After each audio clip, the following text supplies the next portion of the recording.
Freud, sur le rêve.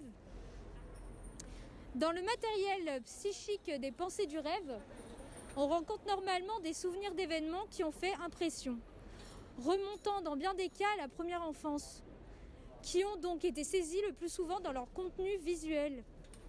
Cette partie constitutive des pensées du rêve exerce, là où elle le peut, une influence déterminante sur la mise en forme du contenu du rêve, en ce sens qu'elle agit en quelque sorte comme un point de cristallisation, par son effet d'attraction et de répartition sur le matériel des pensées du rêve. La situation du rêve n'est souvent rien d'autre qu'une répétition modifiée et compliquée par des intercalations d'un tel événement qui a fait impression. En revanche, le rêve n'apporte que très rarement des reproductions fidèles et sans mélange de scènes réelles. Le contenu du rêve n'est toutefois pas fait exclusivement de situations. Il inclut également des bribes d'images visuelles, sans lien entre elles, des discours et même des fragments de pensée qui n'ont subi aucun changement.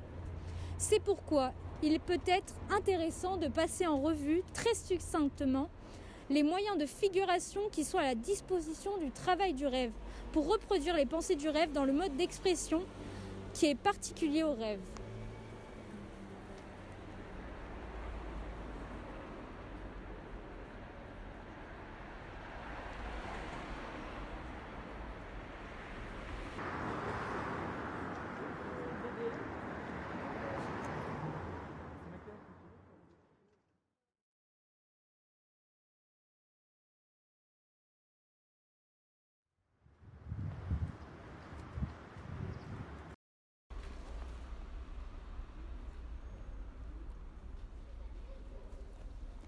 Freud, sur le rêve.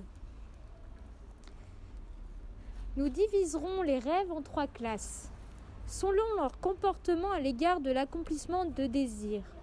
D'abord, ceux qui figurent sans voile, un désir non refoulé.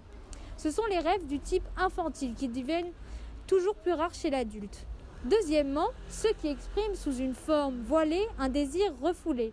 Cette classe comprend sans doute la très grande majorité de tous nos rêves, qui ont ensuite besoin de l'analyse pour être compris. Troisièmement, les rêves régulièrement accompagnés d'une angoisse qui interrompt le rêve. L'angoisse est ici le substitut de la déformation du rêve. Elle n'a pas été épargnée au rêve de la 2e classe que par le travail du rêve.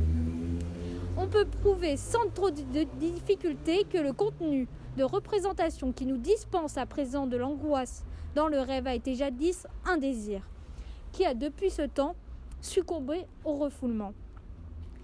Il existe aussi des rêves clairs au contenu pénible, mais qui dans le rêve n'est pas ressenti comme pénible.